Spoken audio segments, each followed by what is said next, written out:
Now, the Bible is so relevant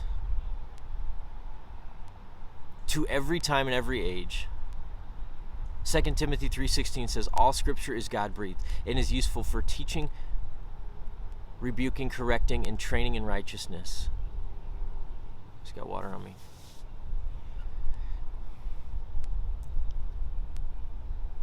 And I've been thinking about some of the things we believe as a culture. Some things that they're actually nice to believe. Like it would be nice to believe that we can fix ourselves. That we can fix what's wrong in the human heart. That would be a nice thing to believe. But it's not true. It would be nice to believe that people on their own will act not in their own self-interest. But again, that's not true. It's one of the reasons having a just system and government and laws and people to enforce those laws is so important. Because left to our own devices, we're just going to do what we want to do and what is good for us in our own eyes.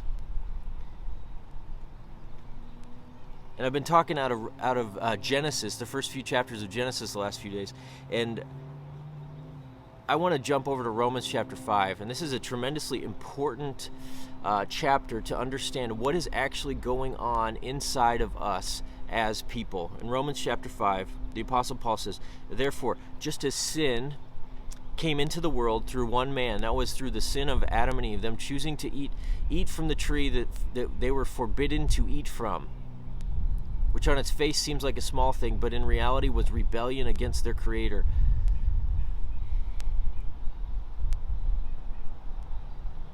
So just as sin came into the world through one man, and death through sin, and so death spread to all men because all sin, because we are all connected to that first couple. Death comes to us, the propensity to sin, inheriting that sinful nature, because they are our ultimate parents. Sin comes to us as well, and it wreaks havoc and destruction and death in our lives and in our world. Now, why is this important?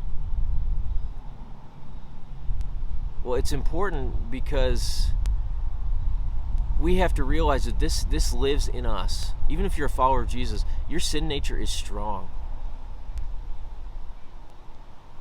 And it wants to deceive you.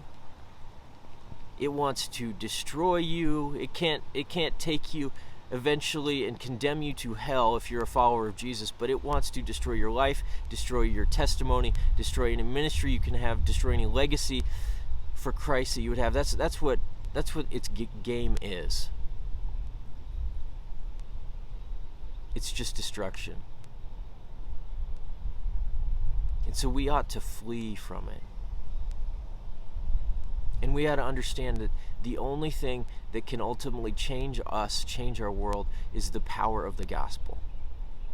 The message that Jesus took care of our sin problem. And he wants to make us new. And bring us into his kingdom, where everything that is wrong will ultimately be right. That's why this is so important. The ultimate end is Jesus setting up a kingdom in which sin has no foothold. But truth and justice and beauty and goodness reign supreme.